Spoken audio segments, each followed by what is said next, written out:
Aujourd'hui, parlons d'un tout nouveau film de science-fiction qui vient tout juste de sortir et qui est vraiment génial.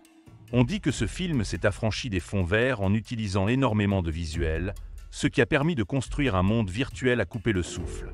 En plus, la brève apparition de l'acteur britannique Eddie Marsan apporte une touche de gaieté à l'œuvre. L'histoire se déroule en 2050, dans un futur lointain. Pour faire face à une crise écologique de plus en plus grave, l'humanité s'est lancée dans le développement intensif de la technologie génétique.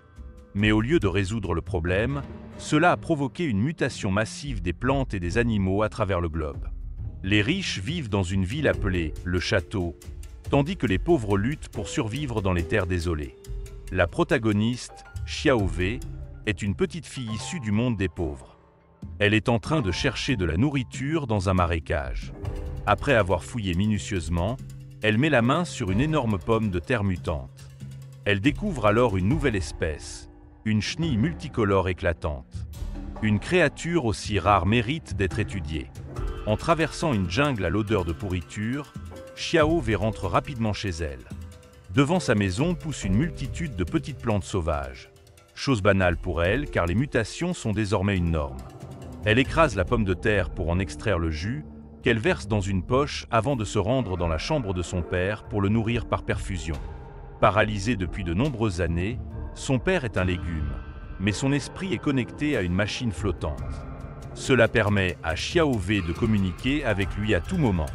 Elle entre dans un laboratoire sombre et humide, bordé de créatures étranges. Elle ouvre un espace hermétique contenant de nombreux instruments d'expérimentation. Elle y place la chenille dans un flacon pour l'observer et comprendre comment elle survit. Soudain, un énorme bruit se fait entendre dehors. Intriguée, Xiaowei sort précipitamment. Elle se cache et observe en silence. Ce sont des pèlerins survivants de la désolation. Cela lui rappelle sa mère, qui, après avoir été empoisonnée, a rejoint les pèlerins et n'est jamais revenue. En rentrant chez elle, Xiaowei découvre que toutes les plantes devant la porte sont mortes. Sa maison a été pillée. En vérifiant rapidement, elle constate qu'on lui a volé le générateur d'énergie. Sans cela, l'appareil respiratoire de son père s'arrêtera et le robot ne pourra plus fonctionner. Elle décide de se rendre chez son oncle Lao Qiao pour échanger des ressources. Lorsqu'elle arrive, une femme étrange est blessée par un objet tombé, hurlant de douleur, mais les enfants autour d'elle restent indifférents.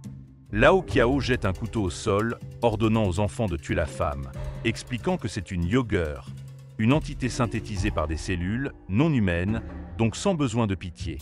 Le garçon tente de la tuer, mais la femme le renverse, déclenchant les rires des autres enfants. Ignorant qu'à leurs yeux, Lao Qiao les voit aussi comme de simples agneaux à l'abattoir.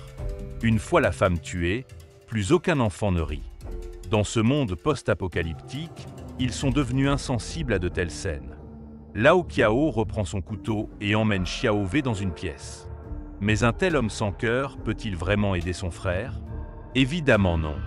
Après avoir prélevé du sang à Xiaowei, il refuse de lui donner ce qu'il a promis et la chasse. Déterminé, Xiaowei se rend dans l'arrière-cour, puis dans une pièce où il stocke du carburant pour générateur. Elle envole et découvre un abri contenant de précieuses graines échangées. Elle en emporte quelques-unes comme un trésor. Sur le chemin du retour, elle aperçoit un aéronef venant du château descendre à toute vitesse. Mais elle n'a pas le temps de réfléchir, car son père l'attend toujours. De retour chez elle, l'électricité fonctionne à nouveau. Xiaowei montre fièrement les graines à son père, mais ce dernier la prévient. Elles sont à usage unique, et même en cas de réussite, elles ne produiront qu'une seule récolte. Xiaowei est cependant convaincu de pouvoir les rendre infinies, espérant un jour entrer au château grâce à cette technologie. Son père lui rétorque que c'est une illusion et que ce rêve appartient aux pauvres. Fache, Xiao Fao quitte la maison. Dans une jungle moite, elle tombe sur une femme bien habillée, inconsciente avec une jambe blessée, entourée de plantes absorbant son sang. Xiaowei la sauve et applique une membrane cellulaire sur sa plaie. À son réveil, la femme découvre un lieu inconnu.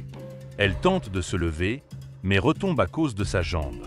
Xiaowei apprend qu'elle vient du château, du quartier des femmes, et que son vaisseau s'est écrasé dans la jungle avec son père. Elle demande à Xiaowei de retourner chercher ce dernier, promettant une récompense. Soudain, Le père de Xiao Wei est pris de violentes convulsions. La femme l'embrasse doucement et il se calme aussitôt. Le lendemain matin, Xiao Wei retourne dans la jungle et retrouve le lieu du crash. Un homme est coincé dans l'aéronef. Alors qu'elle s'apprête à l'aider, Lao Qiao surgit. Il a lui aussi repéré l'appareil. Les enfants ouvrent la cabine, révélant un vieil homme. Sans hésiter, Lao Qiao l'étouffe. Xiao Wei tente de l'arrêter, mais est violemment repoussé. Dans la carcasse de l'appareil, Lao Qiao trouve un ruban et soupçonne qu'il y avait une autre personne à bord. De retour chez elle, Xiao Wei ne révèle rien à la femme. Elle retire la membrane de sa jambe. La plaie est guérie. La femme est surprise par les compétences de Xiao Wei en biotechnologie. Cette dernière lui montre ensuite un jardin de plantes étranges, toutes créées par elle-même. La femme est stupéfaite. Une telle technologie choquerait le château. Xiao Wei est ravie d'être reconnue. Elle discute longuement, parle d'animaux disparus, d'instruments anciens. Le lendemain, Xiao Wei révèle la vérité sur la jungle. Elle trouve le cadavre du père de la femme dans la rivière. Xiao Wei saute à l'eau pour la ramener. Mais elle découvre une cicatrice au cou de la femme. Celle-ci explique qu'ils étaient recherchés par le château et ont tenté de fuir, mais leur vaisseau a été abattu. Furieuse d'avoir été trompée, Xiao Wei la chasse. La femme, désespérée, tente de se suicider, mais Xiao Wei l'arrête et la soigne. Inspirée, elle extrait du sang de la femme pour analyser ses cellules. Sous microscope, elle découvre que l'ADN est verrouillé, comme emprisonné. La femme sort alors des cordes de harpe.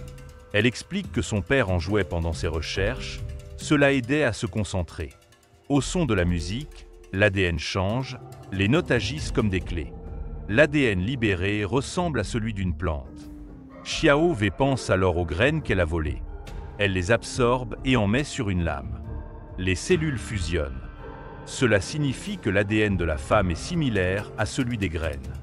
Or, on sait que les cellules des yogurts peuvent se régénérer à l'infini, donc ces graines aussi. Cela pourrait éradiquer la faim humaine. La femme comprend. Si le château les poursuivait, c'est parce que son corps cache ce secret. Le lendemain, Lao Qiao arrive et reconnaît la femme comme étant celle du vaisseau. Pour protéger le père de Xiao Wei, elle accepte de partir avec lui. Mais Xiao Wei surgit, armé. Dans la bagarre, la femme poignarde Lao Qiao à la table. Xiao Wei lui explique que grâce à leur découverte, ils n'auront plus besoin du château. Mais dès qu'il rentre chez lui, Lao Qiao révèle tout au château. Pendant ce temps, Xiao Wei poursuit ses recherches. Mais bientôt, le danger arrive. Une étrange lumière approche et des spores fongiques envahissent la maison. Xiao Wei et la femme se réfugient sur une table. Les Spores es transformend en Pusire. Le père explique. Ce sont des sondes biologiques du château. Ils doivent fuir immédiatement. Xiao Wei refuse de laisser son père. Pendant ce temps, les soldats du château arrivent chez Lao Qiao. Il est abattu sans un mot. Dans ce monde, ce qui n'a plus de valeur ne mérite aucune pitié. Les soldats atteignent la maison de Xiao Wei. Son père se sacrifie pour qu'il s'échappe. Poursuivie, elle se réfugie dans les herbes. Xiao Fao avertit ne pas toucher les plantes. Les soldats sont tués par des insectes. La femme explique. Elle doit se rendre pour sauver Xiao Wei.